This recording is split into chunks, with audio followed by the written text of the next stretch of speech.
Assalamualaikum warahmatullahi wabarakatuh. Apa kabar semuanya? Semoga semuanya dalam keadaan sehat walafiat ya. Iya, pada kesempatan kali ini kita bertemu lagi di mata kuliah komunikasi strategis. Mata kuliah komunikasi strategis ini sudah seperti yang pernah saya jelaskan ya di RPS pada waktu itu, bahwa mata kuliah komunikasi strategis ini merupakan salah satu mata kuliah wajib yang kalian harus dapatkan ya, mata kuliah wajib prodi ya. Baik, di mata kuliah komunikasi strategis ini kita akan mengetahui apa sih yang dimaksud dengan komunikasi strategis ya. Apa sih fungsi dari komunikasi strategis ya, kemudian tujuannya apa ya. Baik, kita akan coba untuk bahas ya kali ini ya. Kita akan coba bahas, saya akan coba untuk share screen. Iya, baik. Mudah-mudahan sudah ada ya. Oke, baik. Kita lihat di sini ya, untuk komunikasi strategis ini apa sih ya? Apa sih komunikasi strategis itu ya? Komunikasi strategis itu ada beberapa pendapat nih ya, ada beberapa pendapat dari para ahli yang berpendapat tentang yang namanya strategis itu apa ya. Yang pertama nih dari J.L. Thompson ya. J.L. Thompson mengatakan bahwa strategis itu adalah cara ya, adalah cara untuk mencapai sebuah hasil akhir di mana hasil akhir ini menyangkut tujuan dan sasaran organisasi. Jadi menurut J.L. Thompson, strategis itu adalah cara untuk mencapai hasil akhir ya dari sebuah organisasi ya. Kemudian yang kedua ada pendapat dari Bennett ya. Bennett mengatakan bahwa strategis ini adalah arah yang dipilih oleh organisasi untuk diikuti dalam mencapai misinya ya. Jadi strategis ini adalah arah menurut Bennett, arah yang dimiliki oleh organisasi ya untuk diikuti dalam mencapai misinya. Jadi biasanya di dalam organisasi ini uh, sudah memiliki sudah memiliki arah tujuannya sehingga untuk mencapai tujuan tersebut harus mengikuti arah yang sudah ada ya, seperti itu. Baik, kita akan bahas lagi strategis dari Mintzberg ya. Di sini Mintzberg mengatakan bahwa yang namanya strategis ini adalah sebuah rencana ya, sebuah rencana suatu arah tindakan yang diinginkan secara sadar ya. Jadi menurut Mintzberg ini strategis adalah sebuah rencana atau suatu arah tindakan yang diinginkan secara sadar gitu ya. Artinya di sini organisasi memiliki memiliki sebuah rencana gitu ya, sebuah rencana atau tindakan ya yang diinginkan oleh organisasi tersebut. Kemudian masih menurut Mintzberg ya ini, masih menurut Mintzberg, strategis itu adalah sebuah cara, suatu manuver spesifik yang dimaksudkan untuk mengecoh lawan atau kompetitor. Nah, ini sudah mulai ya, lebih spesifik di sini ya. Jadi strategis itu adalah sebuah cara ya atau manuver spesifik yang dimaksudkan untuk mengecoh lawan ya. Di situ untuk mengecoh lawan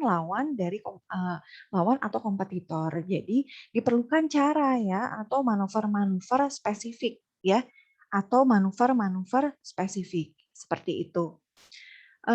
Kemudian juga masih menurut Mintzberg strategis adalah sebuah pola, ya, sebuah pola dalam suatu rangkaian tindakan, ya, dalam suatu rangkaian tindakan. Jadi strategis itu adalah pola menurut Mintzberg, ya. Kemudian juga masih menurut Mintzberg juga nih, ya. Strategis itu adalah posisi, ya, suatu cara untuk menempatkan organisasi dalam lingkungan, ya. Kemudian juga sebuah perspektif, ya, suatu cara yang terintegrasi dalam memandang dunia, ya.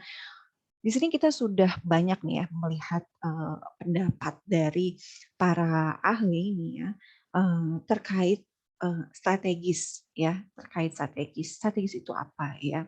Kita dapat melihat nih di sini benang merah yang telah disampaikan ya, telah disebutkan oleh para ahli ini ya.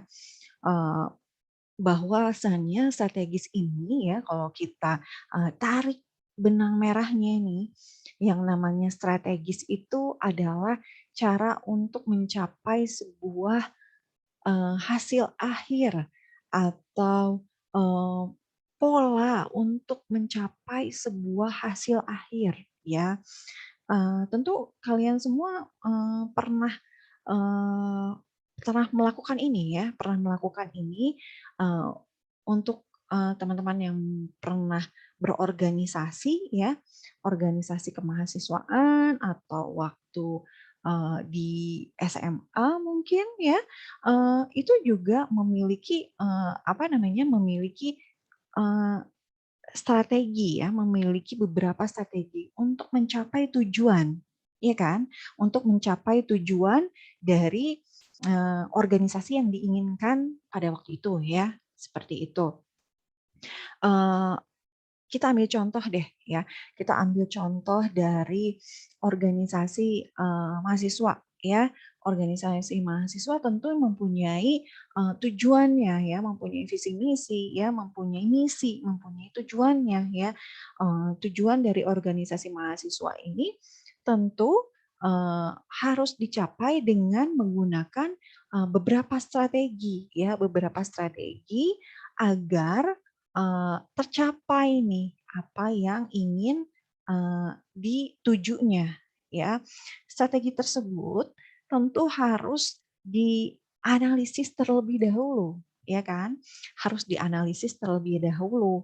Jadi apa saja sih kebutuhan yang ingin di eh, dicapai ya oleh organisasi tersebut. Kemudian diidentifikasi di situ ya apa saja, misalnya pada tahun pertama ini apa namanya, organisasi ini akan melakukan kerjasama dengan organisasi di perguruan tinggi lain terkait apa misalnya ya. Kemudian juga apa namanya, terkait dengan penelitian nih, penelitian eh, pada tahun pertama di bulan kesekian gitu ya, organisasi ini juga akan melakukan apa namanya, misalnya seminar ilmiah ya, di mana seminar ilmiah ini eh, akan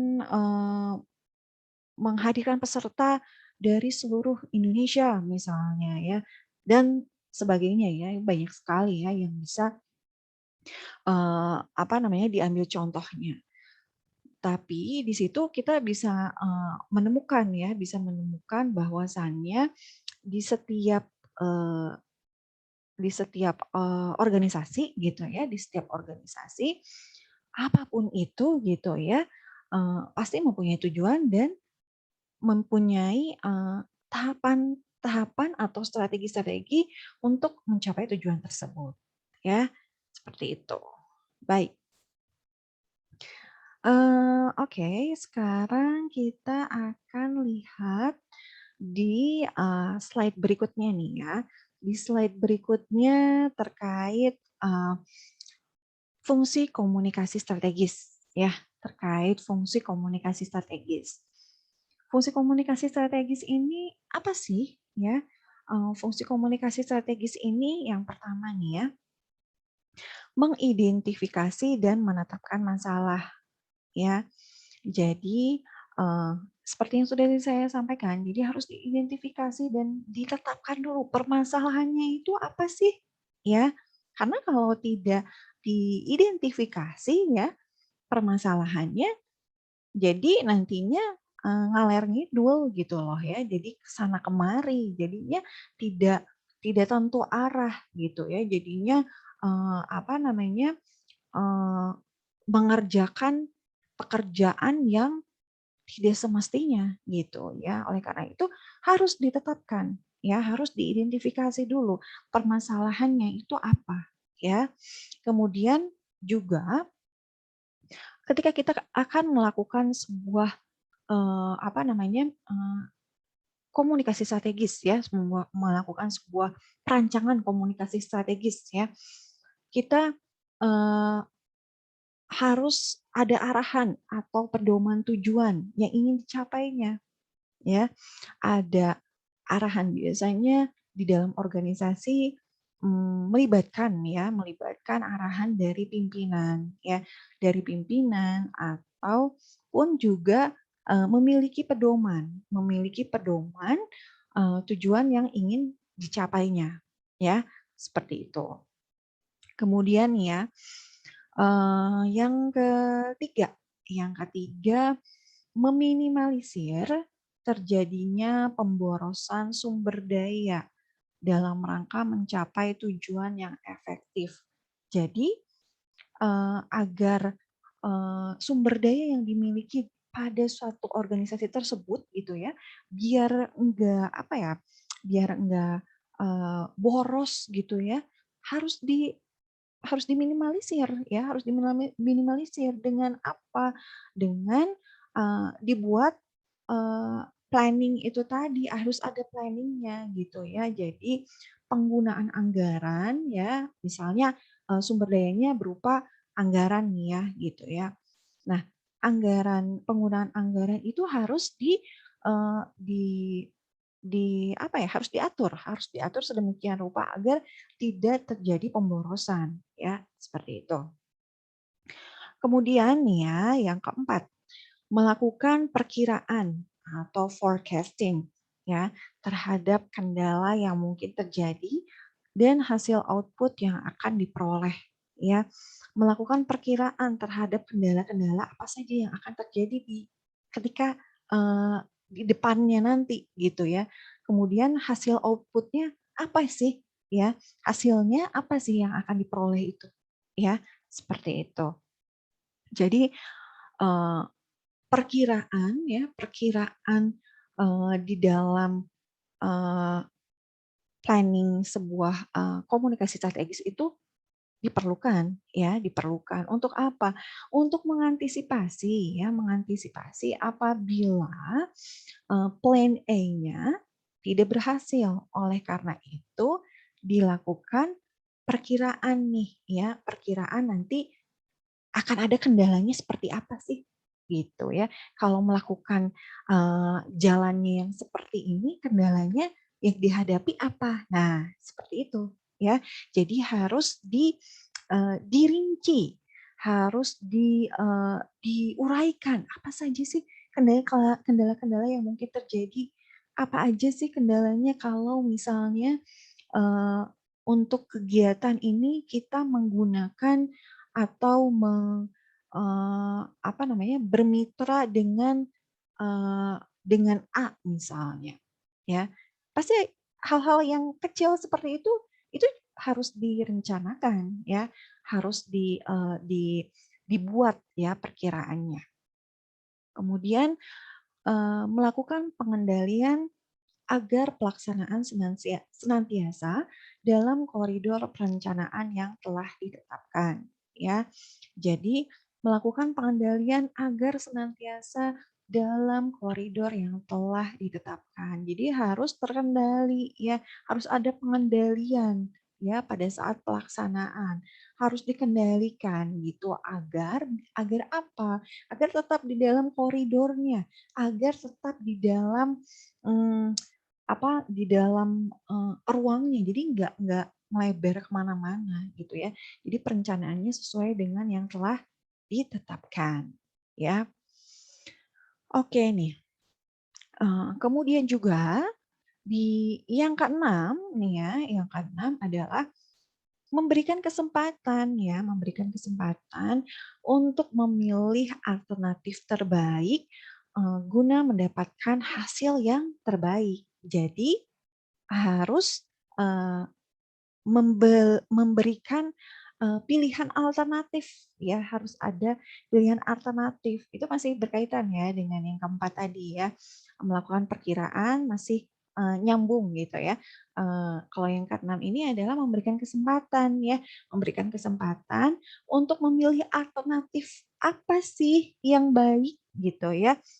Kalau seumpama nih ya, eee planning yang A itu tadi gitu ya, tidak terlaksana, jadi harus ada alternatif yang baik gitu, agar hasilnya pun, sesuai dengan yang diinginkan. Misalnya hasilnya ingin, eee, terjalin misalnya ya, di dalam satu organisasi itu ingin, menjalin kerjasama dengan luar negeri misalnya ya, dengan, perguruan tinggi lain di dalam organisasi tersebut ya. Kemudian dibuatlah planning-nya gitu ya. Dibuatlah strateginya. Nah, oleh karena itu harus dibuat juga alternatifnya, alternatif, terbaik, alternatif lain ya, pilihan yang lainnya agar hasilnya yang ingin dicapai itu bisa sama dengan planning yang A tadi, gitu ya, seperti itu. Eee, dari fungsi komunikasi strategis ini, sebetulnya kalau dilihat nih ya, dari poin ke-1 ya, poin kedua, poin ketiga, poin keempat, poin kelima, poin keenam, ini, eee, masih, masih ada ini ya, ini saling berkaitan gitu ya, saling berkaitan nih ya, dari mulai identifikasi, harus ada arahan dan pedoman ya, dan seterusnya. Jadi ini saling berkaitan ya. Jadi, kalau misalnya nih Bu, misalnya ya, kalian, menanyakan, "Gimana nih Bu kalau misalnya di, fungsi komunikasi ini misalnya ada satu yang tidak terpenuhi," misalnya tidak melakukan, pengendalian nih gitu misalnya ya di dalam organisasi tersebut. Ya otomatis kalau tidak dilakukan pengendalian, ya pasti akan ada dampaknya ya, akan ada dampaknya. Entah itu, tidak tercapai targetnya, tidak tercapai tujuannya, atau misalnya tujuannya tercapai tapi tidak sempurna, tidak maksimal misalnya, seperti itu ya. Oke baik. Nah ini dia ya. Fungsi komunikasi strategis, yang ketujuh, kedelapan, dan kesembilan ya. Ketika kita berbicara, fungsi komunikasi strategis ya, di sini kita juga berbicara terkait hal-hal rumit ya, hal-hal rumit dengan mencari jalan keluar ya, dari masalah yang dihadapi ya.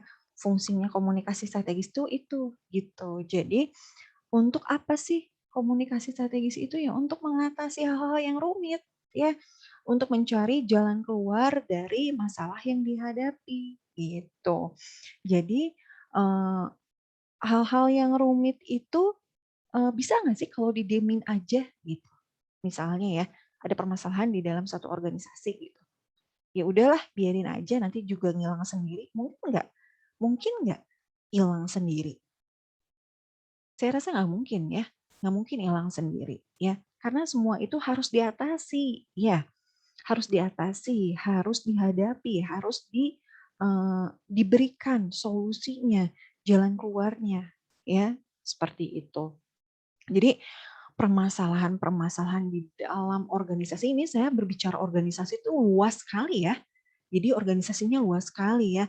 Jadi Di sini saya berbicara bahwa organisasi apapun itu gitu ya, baik yang profit atau non-profit, baik yang organisasi swasta maupun pemerintah gitu ya, pasti akan selalu ada masalahnya ya. Oleh karena itu diperlukan jalan keluar atas masalah yang dihadapinya ya. Dengan apa? Dengan melakukan komunikasi strategis ya, seperti itu. Baik. Sekarang nih yang ke-8 ya. Yang ke-8 menetapkan skala prioritas tentang apa yang harus dikerjakan terlebih dahulu. Nah, ini ya. Jadi harus ada skala prioritas nih ya di dalam kehidupan gitu ya. Baik secara individu ya maupun berkelompok ya, berkelompok dalam hal ini adalah berorganisasi gitu. Harus ada nih skala prioritas untuk dikerjakan. Ya, kalau nggak ada skala prioritas, nanti nggak akan tercapai. Ya, tidak akan tercapai. Ya, tujuan kita tidak akan tercapai. Jadi bisa-bisa terteter, ya, keteteran, ya, bisa-bisa keteteran. Yang ada apa namanya, pekerjaannya tidak selesai, ya, tidak tuntas, ya, seperti itu. Baik, di sini yang ke-9 ya. Yang ke-9 kita lihat nih ya di sini. Ada penetapan mekanisme pemantauan atau monitoring dan instrumen alat ukur untuk keperluan evaluasi. Jadi harus ada alat ukurnya. Ya, harus ada alat ukurnya di dalam apa namanya? Di dalam komunikasi strategis itu diperlukan instrumen atau alat ukur. Kayak gimana sih alat ukurnya, instrumennya? Ya sesuai dengan kebutuhan dari apa namanya? Kebutuhan dari organisasi tersebut gitu. Ya, masing-masing mempunyai kebutuhan yang berbeda-beda gitu ya di dalam setiap organisasi gitu. Oleh karena itu dicari instrumen atau alat ukurnya. Sebelum dicari instrumen atau alat ukurnya, dilakukan dulu nih dimonitoring ya, dipantau ya, sehingga nanti setelah dilakukan pemantauan akan ketemu nih instrumen atau alat ukurnya itu, oh ini untuk apa? Untuk nanti dievaluasi di tahap selanjutnya ya, seperti itu. Baik. Kita lihat lagi ya di slide berikutnya ya. Di slide berikutnya ini berkaitan dengan sifat strategi komunikasi ya. Sifat strategi komunikasi ini di poin ke-1 nih ya. Bagian terintegrasi dari kajian perencana komunikasi ya. Bagian terintegrasi dari kajian perencanaan komunikasi. Jadi strategi komunikasi ini merupakan bagian ya yang terintegrasi dengan perencanaan komunikasi ya. Jadi di dalam perencanaan komunikasi diperlukan apa? Perlukan strategi gitu, diperlukan strategi komunikasi ya. Ini masih terintegrasi ya. Kemudian yang kedua nih ya, yang kedua membutuhkan peran dari kredibilitas komunikator. Nah, membutuhkan peran dari kredibilitas komunikator. Ini udah jelas sekali ya dari kalimatnya. Jadi dibutuhkan nih komunikator yang memiliki kredibilitas yang baik. Ya, diperlukan komunikator yang memiliki kredibilitas yang baik. Kita bisa lihat ya, saat ini banyak sekali ya komunikator-komunikator dari organisasi-organisasi yang ada gitu ya, memiliki berbagai latar belakang gitu ya, dan kita bisa melihat apa namanya pada saat ini ya, pada saat ini sekarang ini kredibilitas seorang individu kita bisa melihat secara mudah ya, semua masyarakat tuh bisa melihat mudah dengan apa nih? Melalui media sosial, ya kan? Melalui media sosial itu kita akan bisa melihat, mmm, apa namanya, kapabilitas dari, eee, individu, eee, tersebut ya, dari komunikator tersebut ya. Sehingga, eee, dapat terlihat ya kredibilitas komunikator, eee, itu gitu ya. Jadi, peran, kredibilitas dari komunikator itu sangat penting. Jadi seorang komunikator itu harus memiliki kredibilitas yang baik ya, yang baik, yang apa ya, yang baik ya tentunya. Baik itu apa sih? Baik itu, yang, bersifat positif ya. Sifat positif artinya akan mendapatkan, apa namanya, akan mendapatkan, respon positif pula dari mana? Dari masyarakat tentunya. Ya, kemudian yang ketiga, membutuhkan setting komunikasi yang jelas. Iya, jadi harus ada setting komunikasi yang jelas, ya. Mmm, ini, di dalam komunikasi itu, berbicara setting, bukan hanya tempat saja, tapi medianya, ya. Medianya juga itu harus jelas ya, di dalam komunikasi strategis ini. Menggunakan media apa nih? Misalnya pada saat ini memang paling paling sering digunakan adalah media digital ya. Media digital, berupa media sosial, ya, itu yang paling sering digunakan. Oleh karena itu, diperlukan setting yang jelas di, apa namanya, di media sosial tersebut, ya. Kemudian juga, eee, dapat digunakan sebagai salah satu proses komunikasi dalam berbagai situasi, ya. Dapat digunakan sebagai salah satu proses komunikasi dalam berbagai situasi. Dan yang kelima nih, banyak dirasakan implementasinya dalam kajian organisasi. Jadi, eee, implementasi itu, harus bisa dirasakan ya di dalam kajian-kajian organisasi ya, seperti itu. Kemudian yang keenam nih ya, yang keenam adalah memberikan manfaat yang sifatnya mengukur tingkat efektivitas pesan, sehingga pesan tersebut, mudah dimengerti oleh komunikan. Sehingga pesan tersebut mudah dimengerti oleh komunikan. Eee, Mungkin kalian sudah pernah ya mempelajari, teori komunikasi ya, teori komunikasi. Itu, di teori komunikasi, dibahas ya, bahwa yang namanya komunikasi itu adalah, eee, proses penyampaian pesan kepada komunikan, ya.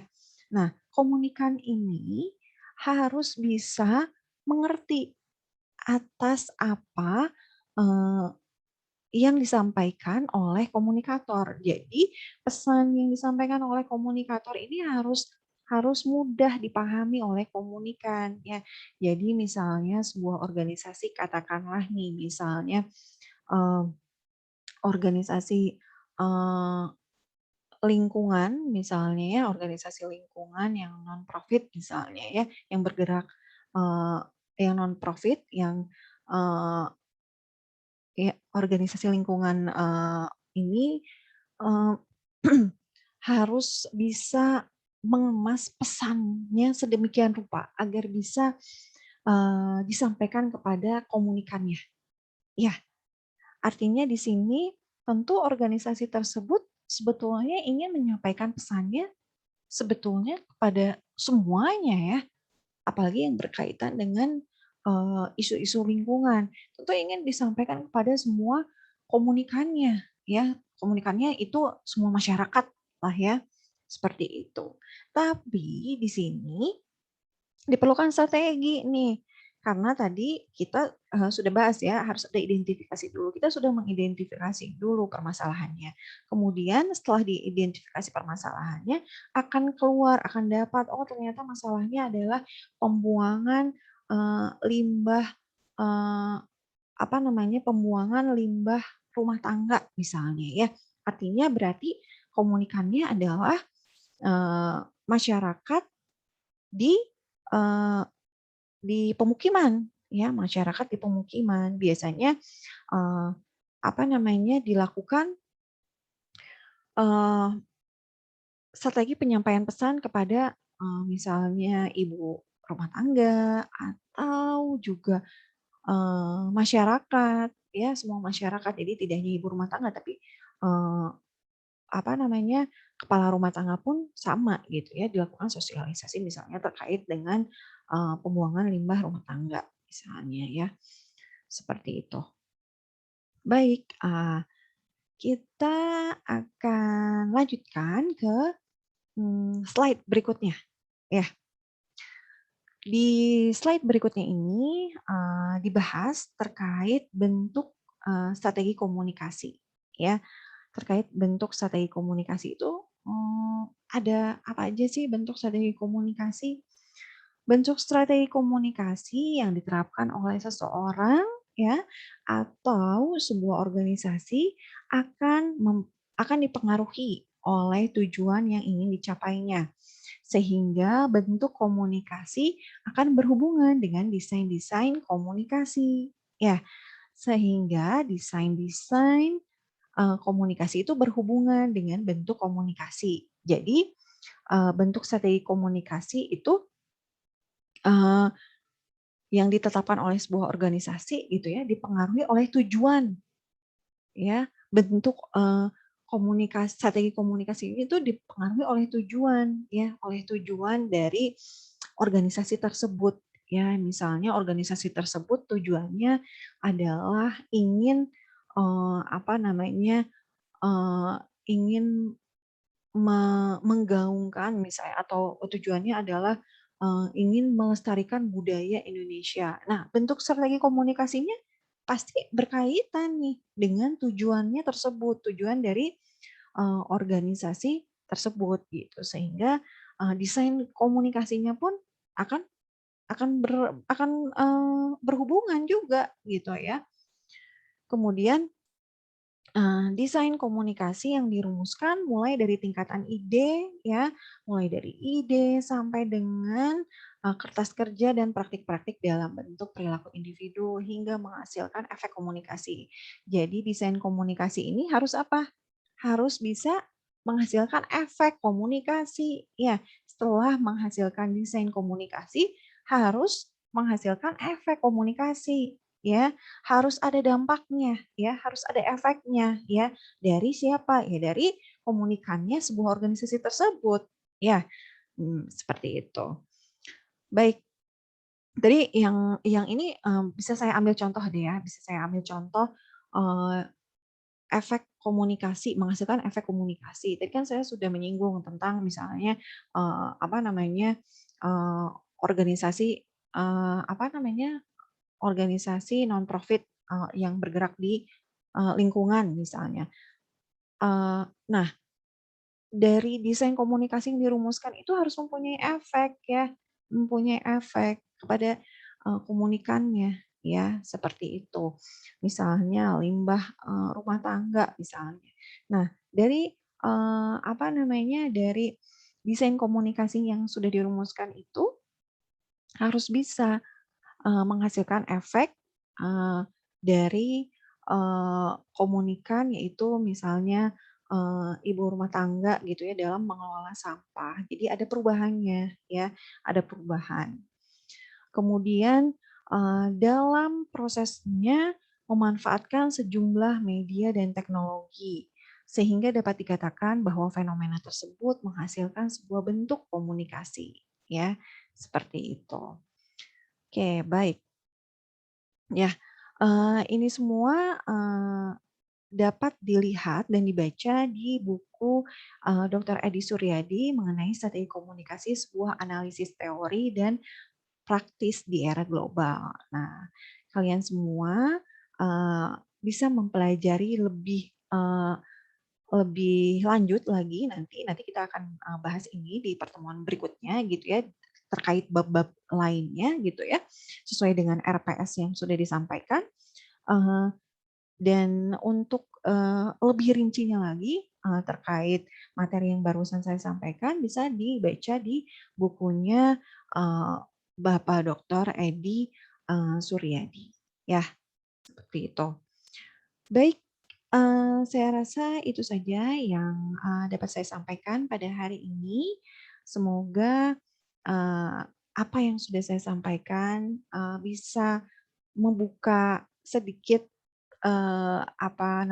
pemahaman kalian ya terkait strategi komunikasi. Ya, semoga bermanfaat tentunya ya, seperti itu. Dan tentunya kalian juga harus dibantu dengan membaca buku referensi yang sudah diberikan ya pada uh, RPS yang sudah saya jelaskan pada waktu itu. Ya, baik. Terima kasih semuanya atas perhatiannya. Sekian materi yang dapat saya sampaikan. Wassalamualaikum warahmatullahi wabarakatuh.